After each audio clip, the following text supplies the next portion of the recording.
우리 지난주에 우리 교회의 가치에 이어서 이번 주에는 우리 인생의 가치에 대해서 함께 나누어 보려고 합니다. 언젠가 말씀드렸죠. 황영조 선수가 올림픽에 나아갈 때 금메달을 딸 때 코롱이라는 회사에서 1억 원짜리 신발을 개발했다. 그런 이야기를 말씀드린 적이 있는데요. 그 1억 원짜리의 신발, 만약에 제가 그 운동화를 신으면 어떻게 될까? 그 값어치를 할까? 1억 원어치의 값어치를 하면서 살 수 있을까? 운동을 할 수 있을까? 마라톤을 할까? 아니죠. 그 운동화는 황영조 선수 같은 선수가 신어야 그 1억 원짜리의 값어치를 하겠죠. 저는 마라톤을 못하니까 저한테는 쓸데가 없습니다. 그런데 이 황영조 선수가 신으면 기록을 단축해서 메달 색깔을 바꾸는 데 결정적인 중요한 역할을 한다는 겁니다. 그래서 그만한 값어치의 이 값을 하려면 또 그것을 신고 있는 사람 역시 그만한 값어치의 일을 해 주어야 되는 거죠. 사람의 몸값도 이렇게 매겨질 수 있을까 생각을 해봅니다. 사람의 몸값. 조선 초기에 노비의 몸값이 10살부터 40세까지가 무명 400필이었다고 합니다. 400필. 40이 넘으면 조금 낮아지는데 300필. 그리고 참고로 그 당시에 말 한 필이 450필이었다고 합니다. 그러니까 말 한 마리보다 사람의 몸값이 싸던 시절이 있었습니다. 요즘에도 운동선수들이나 기술자들 몸값이라고 해서 연봉 계약 같은 걸 하지 않습니까? 그래서 그 실력, 능력에 따라서 때로는 수천만 원에서 또 수억 원까지 이야기를 매겨지기도 합니다. 사람의 몸값이 그렇게 매겨지죠. 그렇다면 하나님께서 우리의 몸값을 매기실 때 하나님은 우리를 얼마로 몸값을 매기셨을까? 하나님이 우리의 몸값을 매기실 때 얼마로 매기셨을까? 예수님의 생명값입니다. 프랑스의 루브르 박물관에 가면 모나리자상이 있는데요. 그 밑에 이렇게 쓰여져 있답니다. priceless, 값으로 매길 수 없습니다. 그림 한 장에도, 이 그림 하나에도 값으로 매길 수 없는 것이 있는데 예수님의 생명값으로, 예수님의 생명을 값으로 어떻게 매길 수 있겠습니까? 그림 한 장도 이거는 값으로 매길 수 없습니다. 그런데 예수님의 생명을 어떻게 값으로 매길 수 있겠습니까? 여기서 하나님이 사람의 몸값을 매기실 때 세상과 다른 점이 한 가지 있습니다. 세상은 어떻게 사람의 몸값을 매깁니까? 수행 능력에 따라서. 어떤 일을 할 수 있느냐에 따라서 세상에서는 사람의 몸값이 매겨집니다. 스펙이 좋아야 한다고 하죠.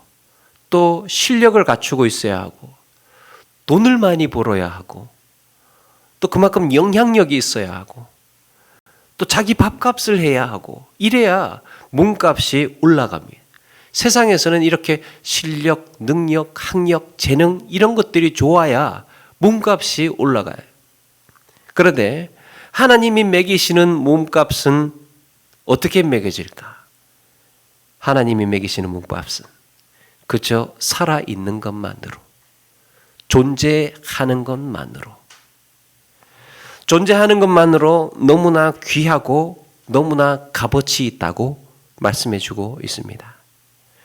그렇다면 이런 질문 한번 해볼 수 있겠죠. 하나님께서는 우리를 만약에 우리의 몸값을 우리를 사신다면 부자를 더 비싸게 주고 사셨을까? 가난한 자를 더 비싸게 주고 사셨을까? 하나님이 우리에게 몸값을 매기실 때 부자를 더 비싸게 쳐주셨을까? 가난한 자를 더 비싸게 쳐주셨을까? 똑같이 쳐주셨겠죠. 지위가 높은 사람들을 비싸게 값을 쳐주셨을까? 아주 지위가 천한 사람을 더 비싸게 쳐주셨을까? 똑같이 쳐주셨습니다. 병든 사람을 더 비싸게 쳐주셨을까? 아니면 건강한 사람을 더 비싸게 해주셨을까? 똑같이 예수 그리스도의 생명을 대신해서 우리를 사셨습니다. 우리 주님은 병든 자나 건강한 자나 부한 자나 가난한 자나 능력 있는 자나 없는 자나 어떤 형편과 처지에 놓여 있는 사람들이라 할지라도 똑같이 예수 그리스도의 생명값으로 우리를 사셨다는 거예요. 하나님 앞에서는 동일하게 중요한 몸값을 가지고 있는 사람들이라는 겁니다. 우리가. 오늘 우리는 하나님께서 누구나 우리의 인생을 예수 그리스도의 생명값으로 매겨주셨다는 이 사실을 통해서 그렇다면 우리는 어떻게 하면 이런 값어치 있는 인생을 내 몸값 하면서 살 수 있을까? 과연 값진 인생이란 어떻게 사는 것일까? 하나님께서 이렇게 값으로 매길 수 없을 정도의 값어치로 우리를 매겨주셨는데 그렇다면 우리는 어떻게 살아야 하는 것일까? 같이 한번 나누어 보려고 합니다. 우리가 잘 알고 있는 다윗과 골리앗의 이야기입니다. 어느 날 블레셋 사람들이 이스라엘로 쳐들어왔죠. 이스라엘은 사람들을 모으고 이제 전쟁터로 나갑니다. 싸움에는 기선제압이 중요하지 않습니까? 먼저 기선을 제압해야 됩니다. 군사들이 사기가 달려있는 문제이기 때문에 그래서 먼저 블레셋 진영에서 한 사람이 나왔습니다. 무지막지한 사람이 나왔어요. 이름이 골리앗입니다. 멀리서만 딱 봐도 야 저거 사람이야 뭐야 할 정도로 엄청나게 큰 사람이에요. 골리앗이 그냥 나온 게 아니죠.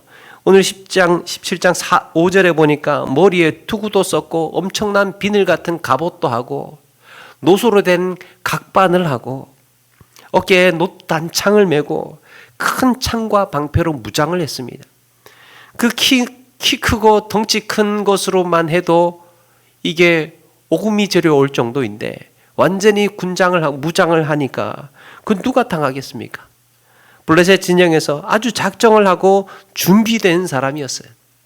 먼저 기선을 제압해야 되겠다 하면서 골리앗을 준비했던 겁니다. 이런 사람이 딱 나와가지고 야 어디 한번 나와봐 하면서 고함 지르고 있으니까 이스라엘이 기가 질린 겁니다. 그런데 이스라엘은 이제 아무도 나갈 생각을 하지 않습니다. 웬만하면 등 떨밀면서 당신이 더 낫겠다 네가 나가봐 하면서 그렇게 해볼 텐데 아주 그냥 어마어마한 사람이 먼저 나와버리니까 엄두가 나지를 않는 거예요. 골리앗은 고함을 지릅니다. 지는 쪽이 종되는 거다. 나와봐 없냐 하면서 계속해서 조롱을 하고 모욕을 하면서 도발을 해옵니다. 누군가가 좀 나서줘야 될 텐데 나갈 사람이 없으니까 이스라엘 군대는 바짝바짝 입이 말라갑니다. 이렇게 골리앗은 이스라엘을 힘으로 압도하기 위해서 준비된 블레셋의 상징적인 인물이었습니다. 그렇다면 이스라엘에서는 정말 나갈 사람이 없었던 걸까? 골리앗을 대항할 만한 상징적인 인물이 이스라엘에는 없는 걸까? 있었습니다. 그가 바로 사울입니다. 사무엘상 9장 2절에 사울을 이렇게 소개를 합니다. 이스라엘 자손 중에 그보다 더 준수한 자가 없고 키는 모든 백성보다 어깨 위만큼 더 컸더라. 이스라엘에서 한 사람 딱 꼽으라고 한다면 그는 사울이었던 거예요. 사울은 용사 중의 용사였습니다. 덩치로 치자면 거의 골리앗에 비견될 정도로 이스라엘을 대표할 만한 인물. 그래서 굳이 골리앗을 대항해서 나가야 된다면 사울이 나가야 했던 겁니다. 여기서 한 가지 생각해 볼 것은 골리앗과 사울의 등장에 키 큰 덩치 큰 블레셋의 골리앗, 이스라엘을 대표할 만한 다른 사람들보다 어깨 위만큼 머리가 더 커 있는 그 사울, 이렇게 성경에서 유독 키가 크고 막강한 힘을 가진 사람을 자세하게 묘사하고 있는 곳은 드뭅니다. 그만큼 훤칠하게 이 주목할 만한 상징적인 인물이었다는 거죠.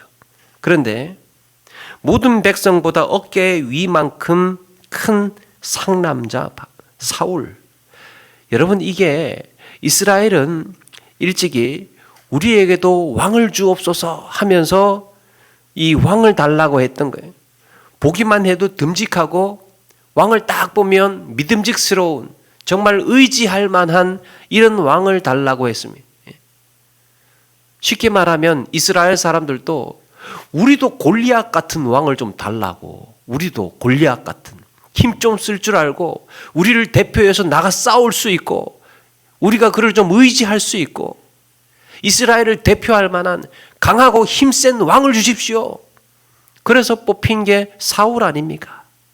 그런데 오늘 말씀의 2절과 11절에는 이렇게 말씀합니다. 그냥 이스라엘이라고 이야기를 하지 않고요, 사울과 이스라엘이라고 반복해서 기록을 합니다. 골리앗이 나와서 한창 싸움을 도두고 있는데 그 앞뒤에 특이하게도 사울과 이스라엘이라고 기록을 했습니다. 사울과 이스라엘. 성경 기자는 골리앗을 대항할 만한 인물이, 이스라엘의 인물이 사울이라는 것을 암시하고 있습니다. 이스라엘을 모욕하고 있는 저 무지막지한 덩치 골리앗을 누가 나가서 싸워야 하는가? 골리앗을 누가 대항해야 하는가? 라고 했을 때 성경 기자는 사울 있잖아, 사울. 이렇게 암시해 주고 있는 거예요. 그런데 11절에 뭐라고 합니까? 사울과 온 이스라엘이 듣고 놀라 크게 두려워하니라. 사울이 이스라엘 사람들과 함께 놀라서 두려워하고 있었다는 겁니다. 블레셋에는 골리앗, 이스라엘에는 사울. 그래서 사울 나가 싸워야 되는데 사울이 어떻다는 겁니까? 크게 놀라 두려워 떨고 있습니다. 싸움 끝난 거죠. 사울이 나가야 되는데 두려워 떨고 있으니까 블레셋과 이스라엘의 힘의 대결은 끝난 겁니다. 이젠 싸워볼 필요도 없는 겁니다. 이스라엘이 진 거예요. 사울이 두려워 떨고 있다는 말은 인간의 힘으로 한번 블레셋과 대적을 해야 되는데 인간의 힘으로 대적할 수 있는 상대가 못 되었다는 겁니다. 인간의 방법으로 대항할 능력이 없다는 것을 의미했습니다. 이 와중에 새롭게 등장하는 인물이 있었습니다. 그가 바로 다윗입니다. 앞에서도 다윗이 등장을 해요. 16장에도 다윗이 소개되고 나옵니다. 그런데 오늘 말씀 17장 12절에 보니까요, 다윗은 유다 베들레헴 에브라 사람 이세라 하는 사람의 아들이었는데, 그러면서 다윗을 처음 소개하는 것처럼 소개합니다. 다윗에는 형제들이 있었죠. 첫째, 둘째, 셋째는 건장해서 전쟁터에 이미 나와 있었습니다. 그리고 8 아들 중에 막내 아들인 이 다윗은 아버지 밑에서 양치는 자로 소개가 됩니다. 골리앗이나 사울하고는 비교할 수 없는 별 볼 일 없는 사람이었습니다.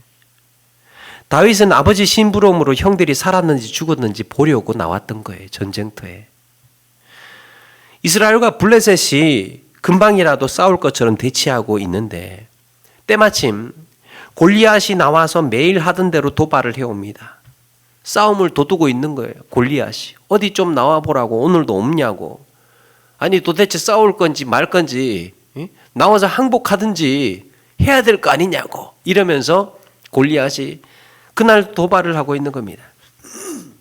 그때 다윗이 이걸 들었던 거예요. 다윗이 형이 살았는지 죽었는지 보러 왔다가 이걸 들었습니다. 이스라엘 백성들은 두려워서 하나둘 슬금슬금 도망하고 있는데 다윗이 와서 이걸 들었던 겁니다. 블레셋 군대가 확 덮치면 이스라엘은 그냥 그 순간 전멸당하기 직전이었습니다. 그때 다윗이 등장한 겁니다. 사랑하는 여러분, 이 전쟁은요, 하나님께서 보고 계셨습니다. 이스라엘이 하나님을 떠났을지라도 하나님은 이스라엘을 끝까지 사랑하셨습니다. 목자 없는 양같이 고아와 같이 그들을 내버려 두지 않으시고 하나님은 이 모든 광경을 지켜보고 계시다가 한 사람을 보내셨던 거예요.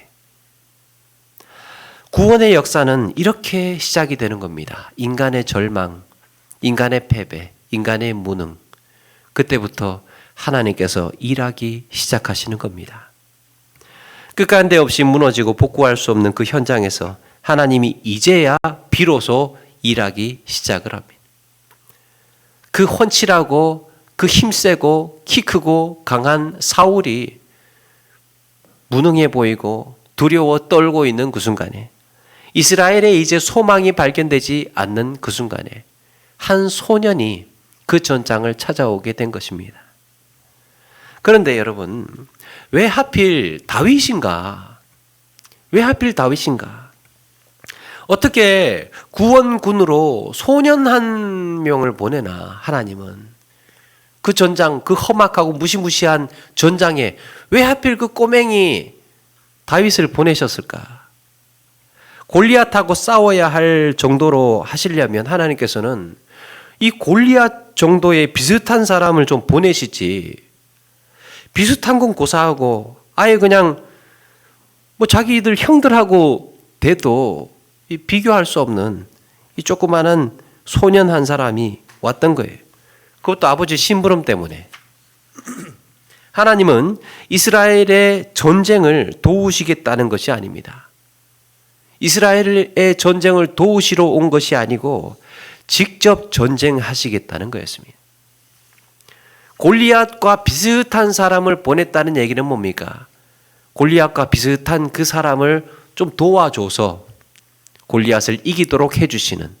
그런데 이번에는 완전히 골리앗하고는 상대가 되지 않는 다윗이라는 애송이 소년을 보내서 싸움을 붙이신다는 말은 도와주시겠다는 것이 아니고 하나님이 전쟁을 치르시겠다는 거예요.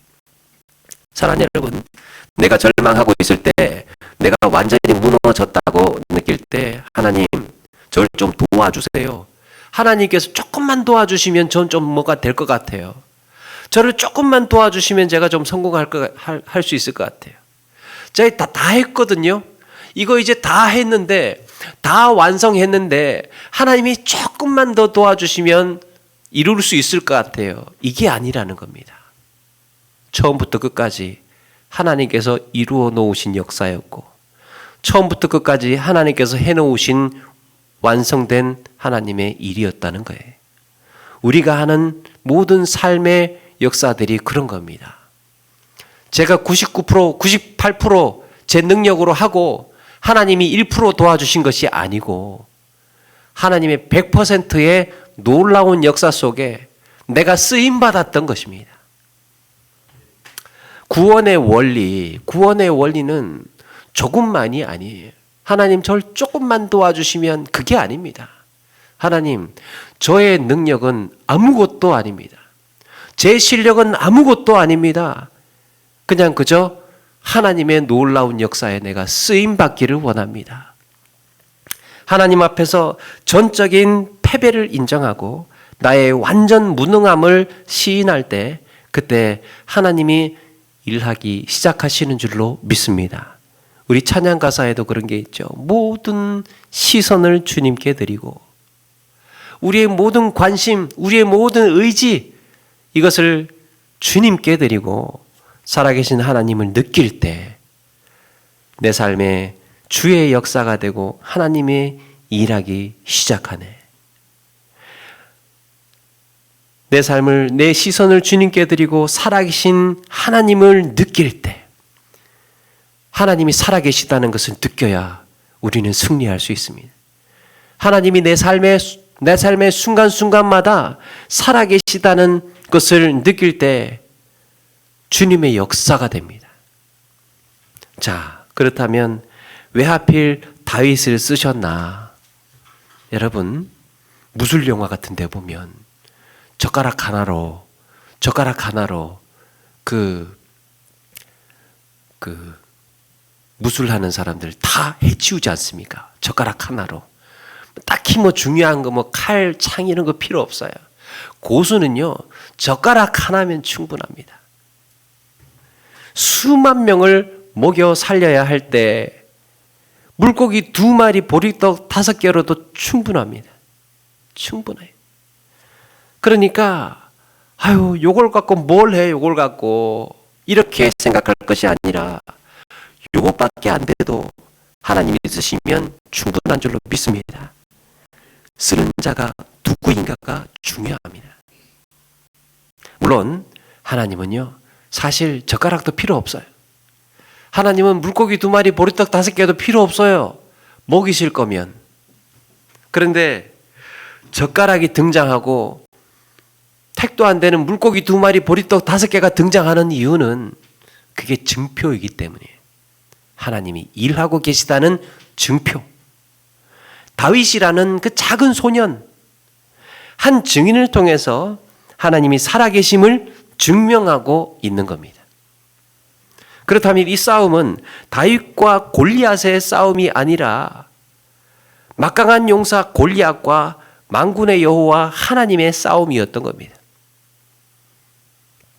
해볼 만한 싸움이 아니고요, 이미 끝난 싸움이에요. 다윗이 뭐라고 합니까? 이 할례 받지 않은 블레셋 사람이 누구이기에 살아계신 하나님의 군대를 모욕하겠느냐?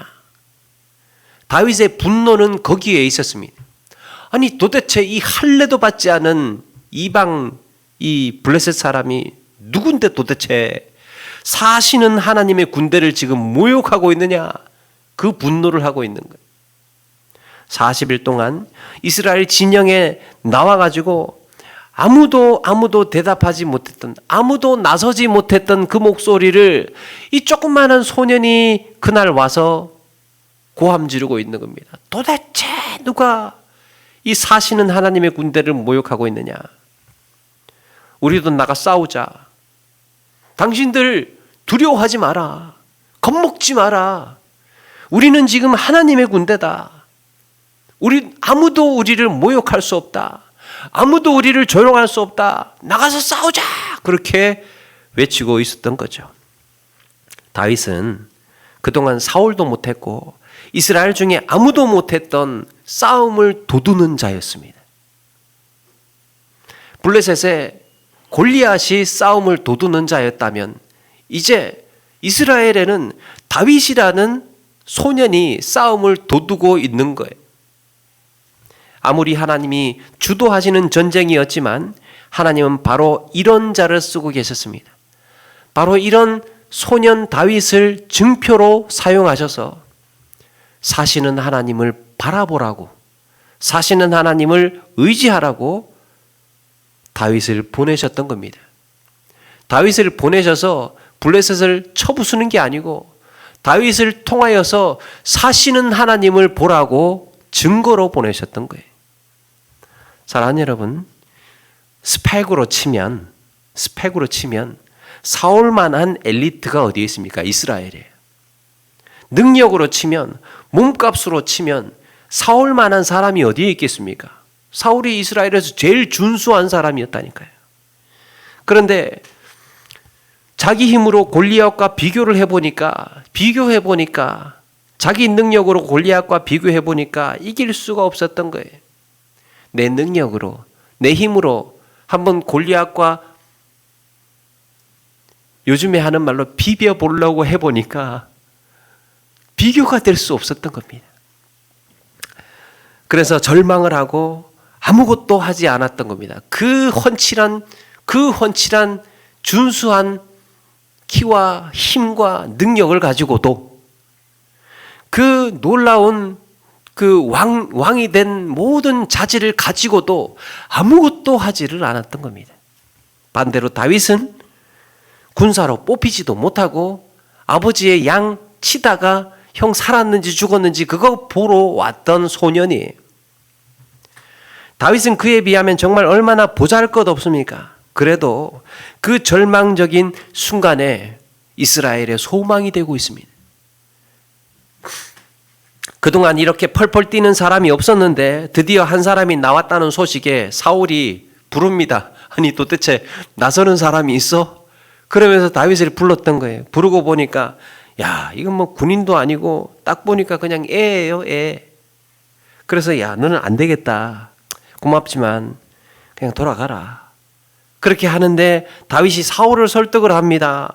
예전에 제가 아버지의 양 지킬 때 사자나 곰이 왔을 때 제가 이렇게 돌팔매로 해서 다 쫓아내고 건져냈습니다. 이거는요 하나님이 하신 일입니다. 하나님께서 이번에도 저를 구원해 주실 겁니다. 그때와 같이. 그때 사울이 허락을 하죠. 그런데 여기서 이해할 수 없는 사울의 행동이 하나 등장을 합니다. 38절에 보니까 사울이 자기 군복을 다윗에게 입히고 노투구를 그의 머리에 씌우고 그에게 갑옷을 입히매 그랬습니다. 아니 신장이 2m가 다 되는 넘는 이런 사울의 갑옷을 군인도 아닌 그 조그마한 그 소년 다윗에게 입히려고 했던 거예요. 맞지도 않는 군복이라는 걸 빤히 알면서도 굳이 우격다짐으로 다윗에게 이 자기 갑옷을 입히고 있는 속내가 뭘까? 성경은 왜 다윗에게 사울의 자기 갑옷을 입혔는지 설명하고 있지 않습니다. 그런데 문맥을 통해서 보면 짐작이 가는 게 있습니다. 사울이 어떤 사람인지 알면 이해가 됩니다. 40일 동안 블레셋 사람이 윽박지르고 이스라엘의 군대를 모욕하고 치욕을 주고 있었음에도 불구하고 거기서 한 번도 내다보지 않았던 사람이 오히려 이스라엘과 함께 크게 놀라 두려워했습니다. 그런데 15장 12절에는 사울이 아말렉을 치고 나서 자기 이름을 위해 기념비를 세웠다 그랬습니다. 자기 이름을 위해서. 이게 무슨 말입니까? 아말렉과의 전쟁에서 내가 이거 승리한 거야. 이거 내가 이긴 거야. 이거 기념비 세워. 돌 세워. 기념해 이거. 내가 이긴 거라고. 자손 만대에 알려. 그랬다는 거예요. 사울이 그런 사람입니다. 사울이 원하는 게 무엇입니까? 이스라엘 자손의 관심은 재물에 있었다면 사울의 관심은 자기 명예, 자기 이름에 있었습니다. 마치 다윗이 자기를 대신해서 나가도록 이스라엘 진영의 골리앗으로 무장시키고 싶었던 거예요. 그럼 나갈 거면 내 옷 대신 입고 나가. 대신 내 옷 입고 나가. 성경 그 점을 놓치지 않고 비난하고 있습니다. 그러나 다윗은 누구를 대신해서 나가고 있습니까? 하나님을 대신해서 나가고 있어요. 다윗은 사울을 대신해서 전쟁에 나간 것이 아니고 하나님을 대신해서 하나님의 분노, 하나님의 그 의분으로 전쟁터에 나가고 있습니다. 조선시대에 한 노비가 어느 참판댁의 종으로 살고 있었습니다. 그 노비의 이름이 반석평이라는 사람이었답니다. 그가 집 주인의 아들이 공부하는 동안에 몰래 밖에서 마당을 쓸면서 도둑 공부를 했습니다. 노비가 이제 자기 일을 하면서 그 집 주인 아들 공부하는 걸 이렇게 엿들으면서 공부를 하고 있었던 거예요. 근데 이 광경을 주인이 본 거예요. 저놈 봐라 하면서 가만히 보니까 아들 공부하는 것을 그대로 따라서 읽고 외우고 하더라는 겁니다. 자기도 일하면서. 그래서 이 인물이다 싶어서 그 노비, 반석평의 노비의 문서를 불태우고 이 반석평을 다른 집의 양반집의 양자로 보내게 됩니다. 그렇게 해서 반석평은 양반 신분을 얻게 되고 1507년에 과거에 급제를 하고 나중에 형조판서 자리에 오릅니다. 형조판서 시절에 어느 날 길을 가고 있는데 자신이 노비 신분을 없애준 자기의 노비 신분을 없애준 옛날에 그 주인집 아들을 만나게 된 겁니다. 딱 보니까 주인집 아들이 이제 알고 보니까 주인집 아들이 이제 망했어요. 그 집이 망했습니다. 그래서 그 아들 이오성은 가난하게 살고 있었던 거예요. 당시에 이 반석평은 종이품이었는데 그를 보고는 바로 수레에서 내려와서 절을 하더라는 겁니다. 옛날에 자기가 모시던 그 주인, 비록 망해서 거의 거지가 되었지만 내려와서 절을 하더라는 거예요. 그래서 후에 나중에 그 중종 임금에게 가서 자기 신분을 지내왔던 스토리를 이야기를 하고, 제가 사실은 20의 노비였는데 주인님이 나를 이제 뭐 이렇게 해서 양반으로 보내주셔서 지금 이 자리까지 오게 되었다고. 그래서 자기 이호성에게, 그 아들 이호성에게 대신 표서를 내리고 자기 신분을 박탈해도 좋다, 이런 이야기를 합니다. 그러니까 이 왕이 이 이야기를 들으니까 기특하거든요. 그래서 이 반석평의 지위는 그대로 유지해주고 이오성에게 또 벼슬을 또 내려주었다고 합니다. 노비 신분에서 재상의 자리에 오른 이 반석평은 나중에 좌찬성까지 오르는 인물로 기록에 남게 됩니다. 좌찬성이 좌의정, 우의정 가기 전에 벼슬이랍니다. 그러니까 굉장히 높은 벼슬이죠. 그런데 그 후손이 바로 반기문 예전의 유엔 사무총장이었다면, 그 조상의 이야기가, 이런 이야기가 있습니다. 사랑하는 여러분, 믿음의 길에도 참 중요한 것이 있습니다. 믿음의 길에도 자기 자리를 아는 거예요. 자기 자리를 아는 것. 사울이 해야 할 일, 사울이 해야 할 위치는 하나님을 높이는 거였습니다. 그런데 아말렉과의 전쟁에서 한번 좀 승리했다고 기념비 세우고 자기 이름을 높이고 싶고, 다윗이 다윗이 그 조그만한 애가 이제 전쟁 나간다고, 야, 나갈 거면 내 갑옷 입고 나가, 내 거 입고 나가. 사랑하는 여러분, 이렇게 임금도 이렇게 벼슬을 높게 쳐주는데, 그러니까 그 행동이 가상해서 높게 값어치를 쳐주는데, 자기 자리를 알고 스스로 낮아질 줄 아는 사람을 하나님이 보시기에 얼마나 기특하게 보시겠습니까? 사울은 틈만 나면 자기 이름을 내고 싶어 했으나 다윗은 어떻게 하든지 하나님을 높이려고 했습니다. 하나님을 높이려고 했던 자를 하나님께서는 값진 삶으로 인도해 주셨던 거예요. 예배하는 자의 삶이 그런 겁니다. 그게 말석에 앉은 사람이 가지는 여유와 당당함이에요. 하나님을 높이는 자를 하나님은 높여주십니다. 자기 인생의 값어치를 낮추는 자를 하나님께서는 그 값어치를 높여주십니다. 자기 인생의 값어치를 스스로 높이는 자를 하나님은 그 값어치를 귀하게 써주시지 않는다는 거죠.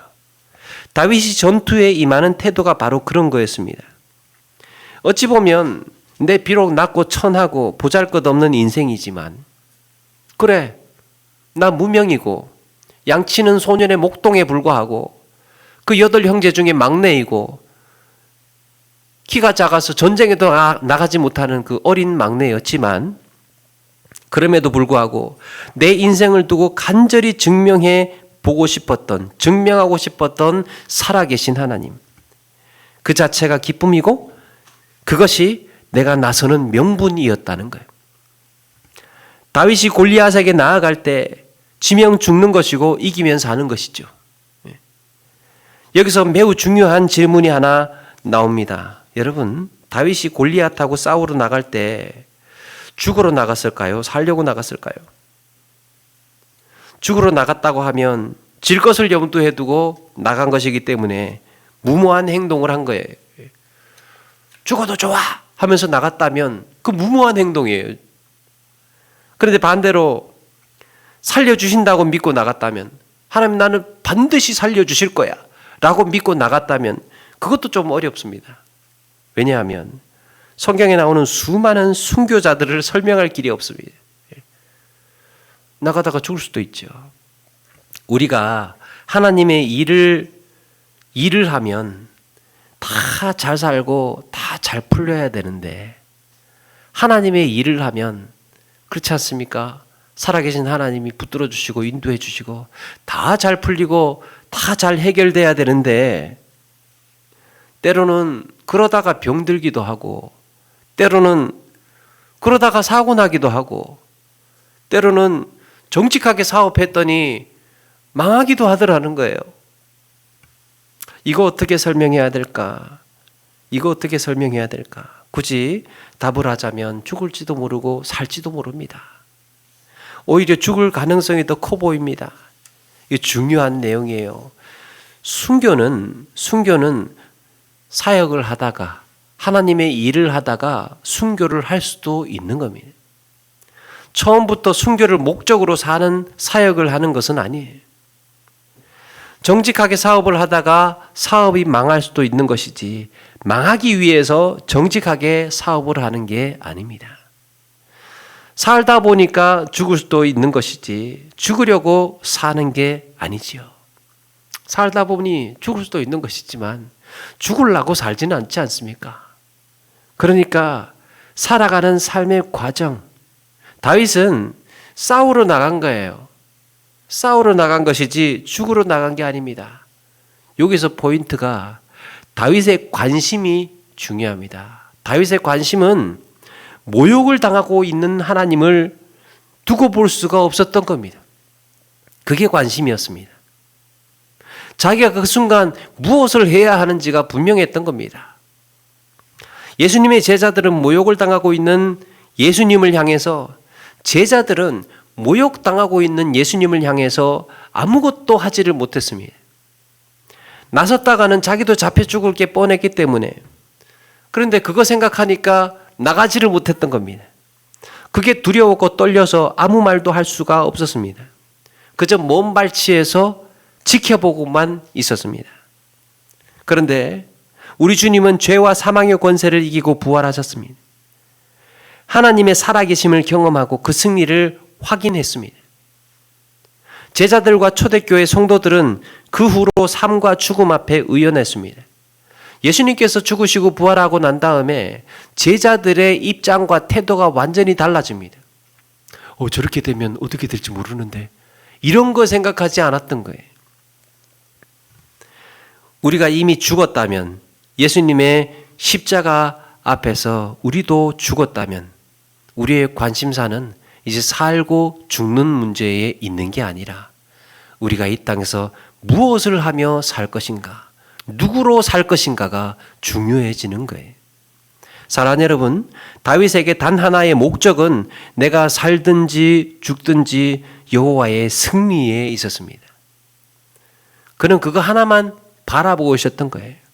오늘 여호와께서 너를 내 손에 넘기시리니 나를 통하여 온 땅에 이스라엘의 하나님이 살아계신 줄 알게 하겠고 나를 통하여 증명하고 싶었던 것 하나님이 살아계시다는 것을 알게 하겠다. 여호와의 구원하심이 칼과 창에 있지 아니하고 칼과 창에 있지 아니함을 이 무리에게 알게 하리라. 이게 무엇입니까? 하나님의 구원이 능력에 있지 않고 힘에 있지 않고 지혜에 있지 않고 하나님의 구원하심이 하나님에게 있다. 그것이 다윗이라는 존재를 값지게 하는 비결이었습니다. 그것이 다윗이 정말 사는 길이었습니다. 그가 정말 사는 길. 그래서 이런 확신으로 선포하죠. 너는 칼과 창과 단창으로 내게 나오거니와 나는 만군의 여호와의 이름, 네가 모욕하는 이스라엘 군대의 하나님의 이름으로 네게 나아가노라. 너에게는 막강한 힘이 있고 칼과 창과 단창이 있지만 나는 오직 하나님의 이름으로 네게 나아가노라. 오늘 하나님의 이름 먹칠하고 있는 너에게 사시는 하나님을 증명해 보여줄게. 다윗은 이스라엘의 싸움을 도두는 자로서 만군의 하나님의 이름으로 나섰던 거예요. 그게 다윗의 값어치를 다한 것입니다. 자기에게 무슨 힘을 자랑할 게 있었습니까? 자기에게 무슨 능력을 보여줄 게 있었습니까? 그는 여호와의 이름으로 나아갔던 거예요. 그때 다윗의 값어치가 치솟습니다. 다윗의 가치가 매우 크게 올라갑니다. 다윗의 인생의 값어치가 올라가는 거예요. 여러분, 오늘 세 사람이 소개가 되었죠. 골리앗, 사울, 그리고 다윗. 골리앗, 세상적으로 본다면 강하고 뛰어난 사람이에요. 하도 강하고 뛰어나다 보니까 그 수십만 명의 군사 앞에서 당당했습니다. 자신만만했습니다. 어디 한번 나와보라고, 나 한번 이겨보라고, 나 한번 꺾어보라고 자신만만했어요. 그런데 하나님을 몰랐던 거예요. 하나님을. 자기가 가진 능력 믿고 살다가 소년이 던진 조약돌 한 방에 끝나는 게 인생입니다. 두 번째, 사울. 역시 대단한 준수한 사람이죠. 세상적인 몸값으로 친다면 엘리트 중에 엘리트예요. 이스라엘을 대표하는 최고의 몸값을 자랑하는 사람. 그런데 자기 이름, 자기 명예 때문에 하나님을 떠나고 나니까, 사울이 하나님을 떠나고 나니까 철저하게 실패한 왕으로 몰락하고 맙니다. 이 얼마나 부끄러운 일입니까?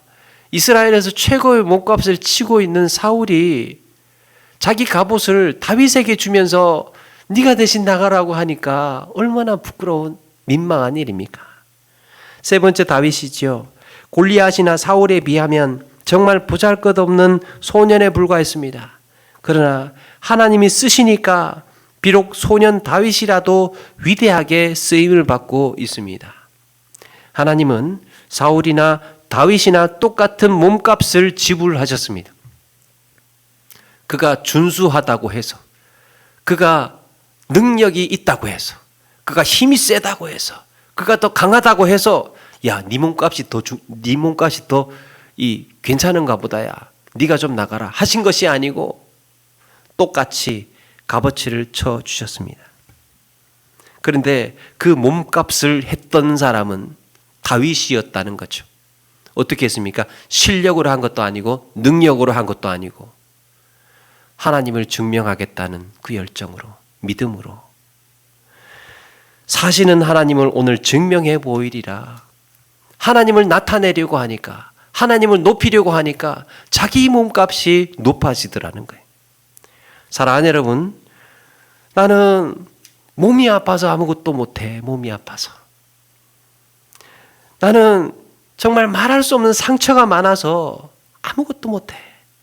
이 우울증 때문에 아무것도 못해. 내가 뭘 할 수 있겠어? 이렇게 생각할 수 있지 않겠습니까? 나는 가진 것도 없고 아는 것도 없는데 이제 이 나이 들어가지고 돈 많은 사람 쓰시겠지. 하나님은 능력 있는 사람 쓰시겠지. 하나님은 배운 사람 쓰시겠지.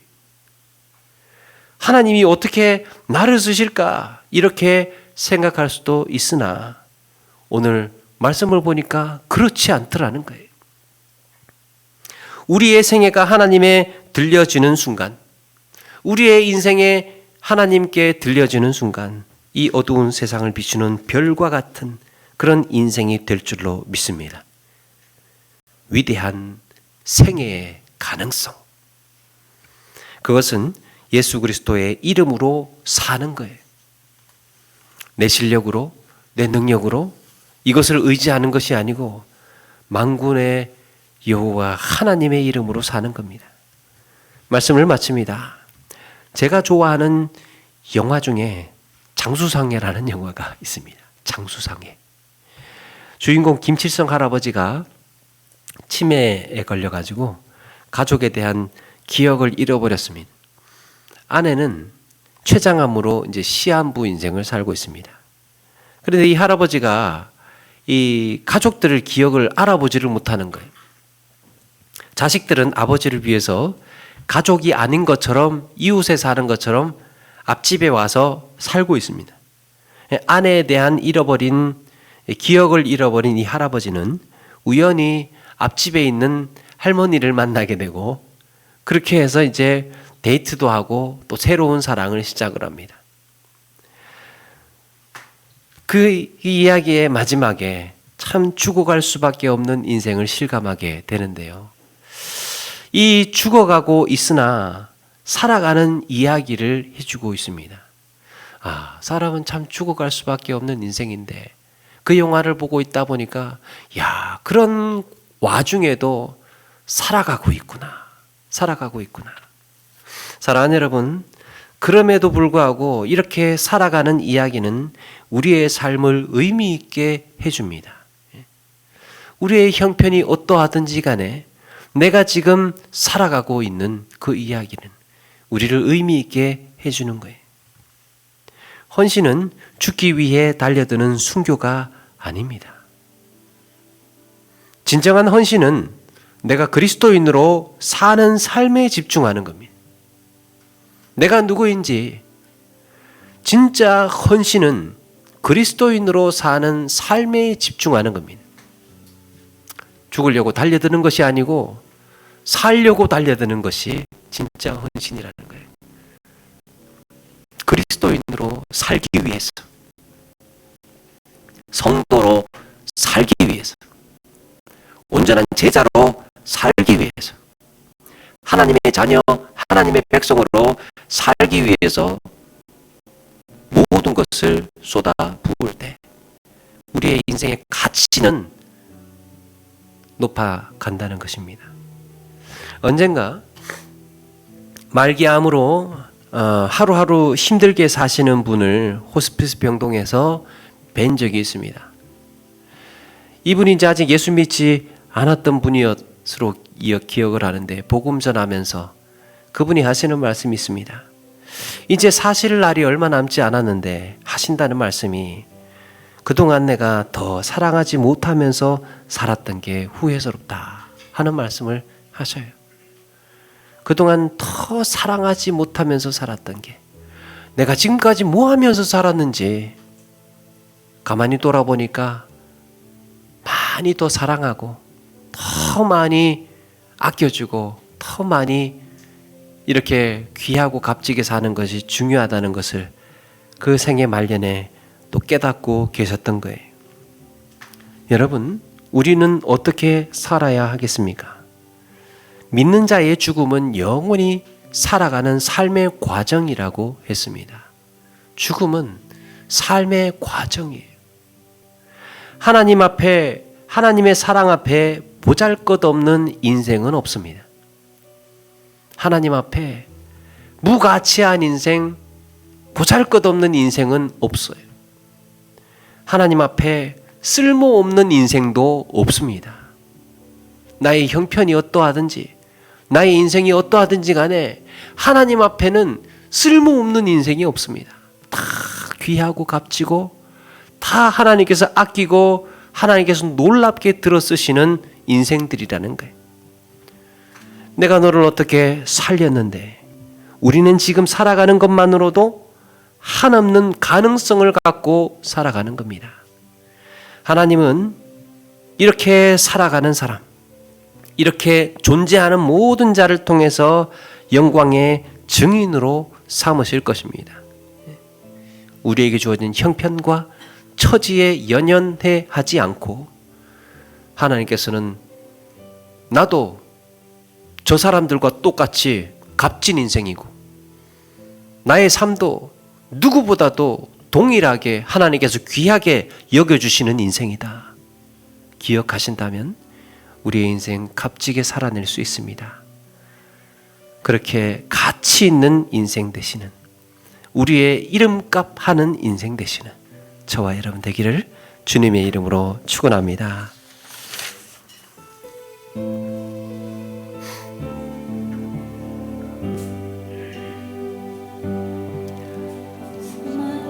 무리들 줄지어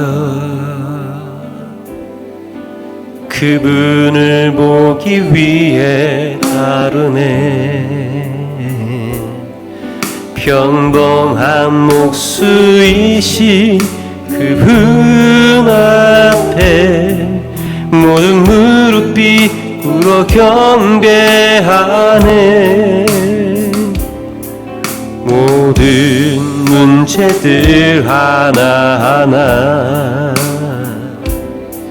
죽음까지도 힘을 잃고 생명의 근원 되신 예수 이름 앞에 모든 권세들 굴복하네.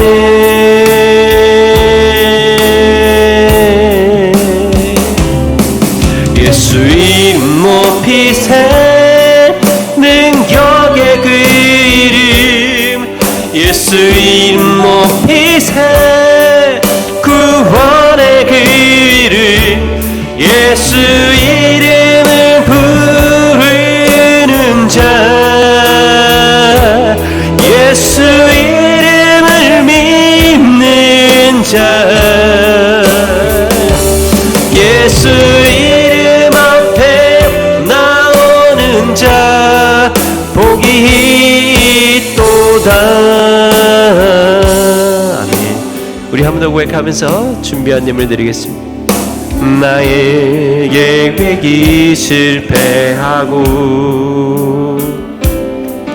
나의 소망이 끊어질 때 삶의 주관자 되신 그분 앞에 나의 무릎이 꿇어 경배하네.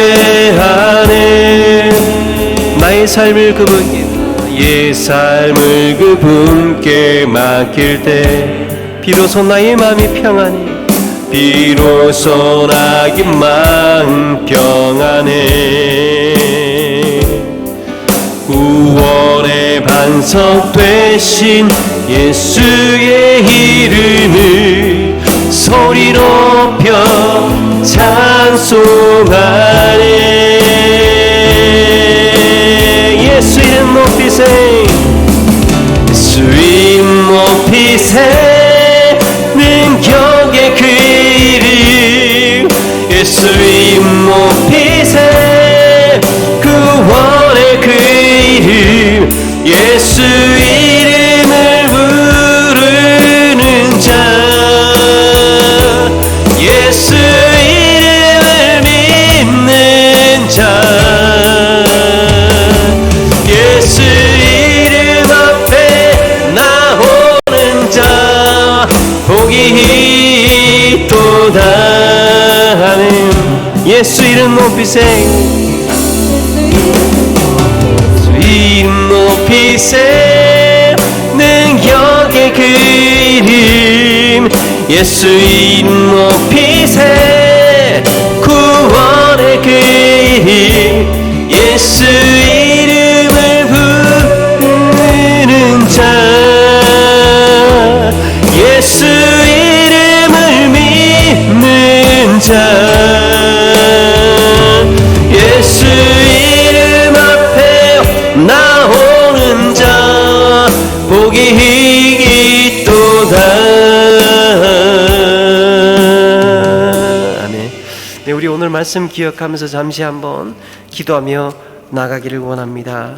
하나님, 우리가 하나님의 이름을 높일 때 우리의 인생의 값어치는 더 커지고 높아짐을 믿습니다.